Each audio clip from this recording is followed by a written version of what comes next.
Hey guys, welcome back to my channel. After Christmas, we went to Orlando as a family of 14 to go to Universal and 3 Disney parks. As you see in the title, this video will be all about Universal Studios. This was our first time going there and it was so fun. So during our 7-day trip, we stayed at the Residence Inn Orlando Lake Buena Vista. Now, I did not make a room tour because it wasn't the best experience, but I'll give a review in another video. I'll give it like a 6 out of 10. But the hotel did include breakfast, which I loved. I mean, how cute are these Mickey Mouse waffles? So that was definitely a plus.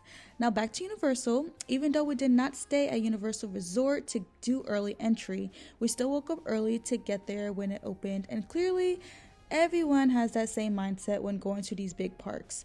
We got there around 7:30-ish because I heard it was a far walk from the parking lot to the actual park, and it definitely was. So after you park, you have to go through security, then walk some more to get to the Universal Studios Resort. This area reminded me of Disney Springs, just like the area to walk around, full of restaurants, gift shops, a movie theater. It was real cute and really busy, but that's expected going during this time of the year. So once you're in the middle, you'll go to the left for Islands of Adventure and then to the right for Universal Studios. And tell me why I didn't know there was a difference until I was watching YouTube videos preparing for this trip. This park is so new to me, so if you're a beginner like me, this video is for you. You want to go to Islands of Adventure if you have older kids who love big roller coasters, and they go to Universal Studios for younger kids because they don't have much intense rides. Now I have to say, Universal is not toddler friendly, meaning they didn't have many rides for all heights like Disney does. So for my 2-year-old, it kind of sucked for her. First ride we went on was the Illumination Villain Con Minion Blast. That was a ride she can get on. You'll get a laser gun and shoot to get points while the belt was moving. They even had a fake one for my toddler to hold, which is nice. But I have to say, that ride was it was okay. We all didn't know what we were shooting at since it was kind of like a little fast-paced, but it was still fun to see the animations. I believe you can connect your points to that ride to the Universal app so you can keep track of your record.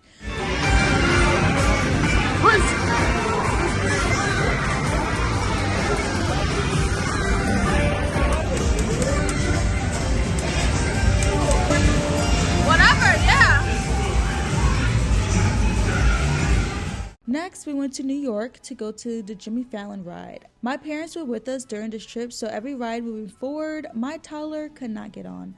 So the Jimmy Fallon ride was probably our favorite ride at Universal. It was a 4D experience, which was always fun to me. And now that I think about it, most of the rides here at Universal were 3D, 4D type experiences. Although we were there until almost closed, we didn't get to go on every ride. There is a roller coaster called Hollywood Rip Ride Rocket that my sister and nephew went on and they enjoyed. I don't do roller coasters, so I didn't get on it. We can go on there later. Look at this. You scared, son?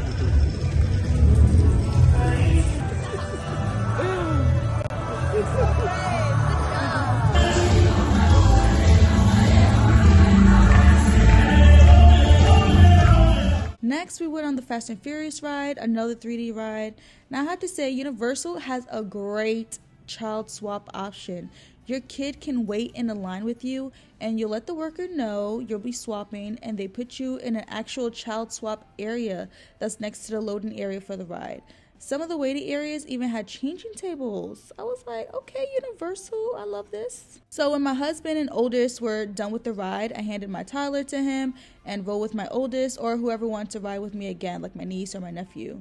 Very, very seamless. Now, compared to Disney, this was great because the Disney child swap, you and your kid have to wait outside of the ride, and in that heat, it's not fun. Then once you're off the ride, you have to scan your bands and walk all the way through the ride and kind of wait again just in the lightning lane.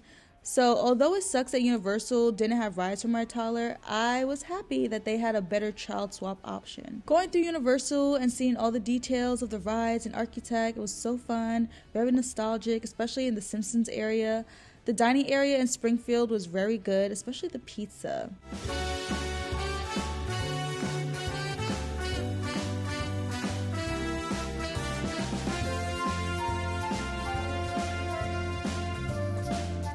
In the DreamWorks land, you can find characters to take pics with and of course more rides.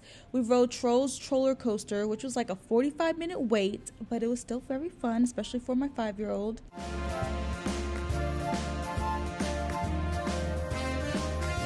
While we were waiting, my parents had my toddler playing in Poppy's Playground and Poe's Kung Fu Training Camp, which are play areas for everyone. So if you do have a toddler, they would have fun there running around, but it's just not a ride.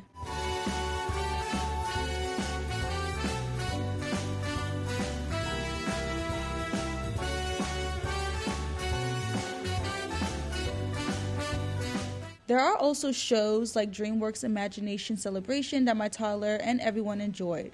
Okay. We don't have time for this! What is that noise? Take a hint of Mindy Frisk.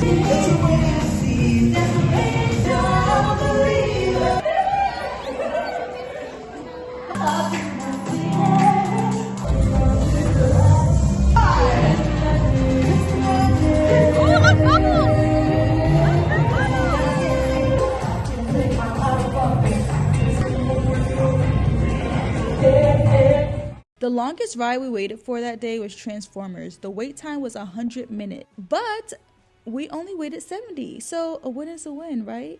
It was fun though. I did notice that with wait times, anytime it said we waited a little bit less than what it said, so it made us feel a little bit better about the wait, but that's just probably how they get you. We did ride the Simpsons ride, which was fun, but if you have motion sickness, do not recommend. Like the guy said, like many people throw up on there. So my sister, she has motion sickness, so she did not get on that ride. And then I was like overthinking it when I was on the ride, and I was like, oh man, I think I'm getting sick, but I stuck through it. It was really fun, but like I said, if you have motion sickness, do not go on it. Now, I know everyone goes to Universal for Harry Potter. I only seen the first movie, so I'm not a huge fan, but of course I wanted to check out the area. And why I couldn't find it, clearly I didn't do enough research, but luckily a lady overheard me. I was like, where is it? And she told me I have to go behind a whole wall, and you literally transport to Harry Potter World. We went when it got dark, but I wish we went when it was earlier, when the sun was out, because it was like just so hard to see, because like it was just so crowded, like packed, like the streets just weren't wide enough. It was insane. And it was funny because everybody was like staring at the dragon, and my family is like, why are we standing here and looking up, like what is going on? And I was like, I don't know, I guess something's supposed to happen, so here we are just copying everybody, got our phones out because everyone else has their phones out, and I'm just recording this dragon, and then this happened.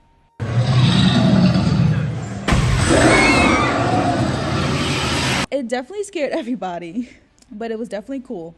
And of course, since we're in Harry Potter World, my kids wanted wands. Although they literally only seen the first Harry Potter like me, but they wanted wands. But of course, those things are expensive. It's like $65, but it's an interactive wand within the park. But since we weren't coming back, I said, oh no, you don't need an interactive wand.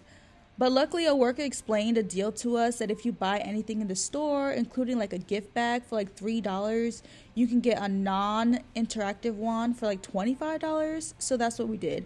They had like 3 options for the $25 wands. But the crazy thing is, if you buy the wand by itself, it's like double the price. But I guess that's like a little hack for you guys. If your kids want a wand, but you don't want to get the interactive wand, just ask about that deal that if you buy anything in store, it'll be $25. So we did go on other rides in between, but our last ride of the day was Despicable Me Minion Mayhem. The wait was crazy all day, but I wanted to see what was the hype about. Like, why is this always like over 100 minutes? So we went towards the day, and I think we maybe waited like 40 minutes. And to be honest, it wasn't even all that. Like, it was not worth the wait in my opinion, but it's nice to say that I've been on it. One cool feature I love about the Universal app was that you can click on a ride and get notified whenever the wait time is to your liking, so you can actually like adjust it. So some rides that were 15 minutes, I got notified whenever it got to 20 minutes. Now, of course, some of the rides didn't get to that amount because it's the busiest time of the year, but still a great feature. Overall, I do recommend going when they open because we were able to get on a lot of rides before the wait times got too crazy, such as the Jimmy Fallon one. We only waited like 15 minutes, but later in the day, it got up to like 75 minutes, so I was happy that we got on that early. But that is the end of this vlog. Give this video a thumbs up if you found this helpful. Comment below if you have any questions. Subscribe to my channel because the Disney vlogs are coming. They're coming next, alright? Follow me on IG at AskJustine, and I'll see y'all in the next vlog. Bye!